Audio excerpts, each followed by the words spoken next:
نبی کریم علیہ السلام کی بارگاہ میں ایک آدمی آئے، انہوں نے عرض کی کہ میری ایک زوجہ کہتی ہے کہ زمین میں سے اتنی زمین میرے بیٹے کے نام کرو، یعنی ان کو گفٹ کرو، تحفہ دو۔ آپ صلی اللہ علیہ وسلم نے فرمایا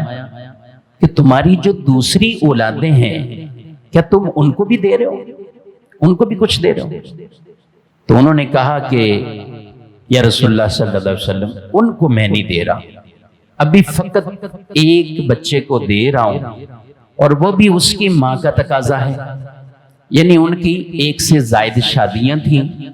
ایک میں سے جو اولاد ہیں اس کو تو وہ کچھ دینا چاہتے ہیں، مگر دوسری بیوی سے جو اولاد ہیں اس کو نہیں دے رہے۔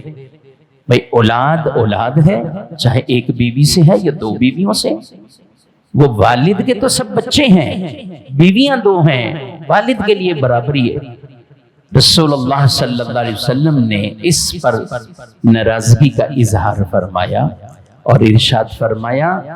اس ظلم پر تم کسی اور کو گواہ بناؤ، مجھے گواہ نہ بناؤ۔ یہ ظلم ہے کہ ایک بچے کو دے رہے ہو دوسرے کو نہیں دے رہے۔ تو یہاں والد کو یہ بطور خاص رسول اللہ صلی اللہ علیہ وسلم نے یہ تعلیم دی کہ عدل ہے تو اس کو اپنی اولاد میں بھی عدل کرنا ہے، برابری کرنی ہے۔ بہتر حکم یہی ہے زندگی میں برابر برابر تقسیم کر دیں۔ اگر والد چاہتے ہیں کہ وہ زندگی میں ہی تقسیم کرنا چاہتے ہیں، ان پر کوئی دباؤ نہیں ہے، کوئی پریشر نہیں ہے، تو ٹھیک ہے، زندگی میں تقسیم کرنا ہے، برابر برابر تقسیم کر۔ جتنا بیٹے کو دے رہے ہو بہتر ہے اتنا ہی آپ بیٹی کو دے دو، جتنا آپ ایک بیٹے کو دے رہے ہو دوسرے بیٹے کو بھی آپ اتنا دو، یعنی برابر برابر تقسیم کر دو۔ اگر والد یہ چاہتے ہیں کہ میں بیٹی کو آدھا حصہ دوں اور بیٹے کو دگنا حصہ دوں، تو یہ بھی والد کے پاس اختیار موجود ہے کہ وہ بیٹی کو آدھا دیں اور بیٹے کو دگنا حصہ دے دیں۔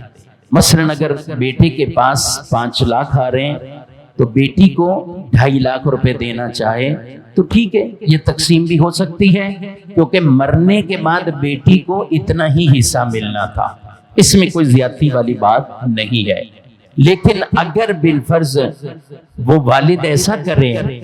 کہ بعض کو دے اور بعض کو کچھ بھی نہ دے، بالکل یہ محروم کر دے، یہ جائز نہیں ہے، یہ عمل جائز نہیں ہے، یہ والد گناہگار ہوگا اگر وہ اس طرح کی تقسیم رکھتا ہے یا تقسیم کرتا ہے۔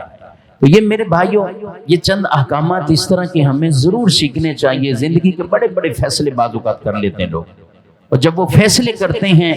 تو پھر ان کے اندر یہ مسائل بھی ان کو سیکھنے چاہیے۔ ہاں، ایک صورت اور ہے، اگر والد چاہے کہ کوئی بیٹے ایسے ہیں کہ جنہوں نے خدمت زیادہ کی ہے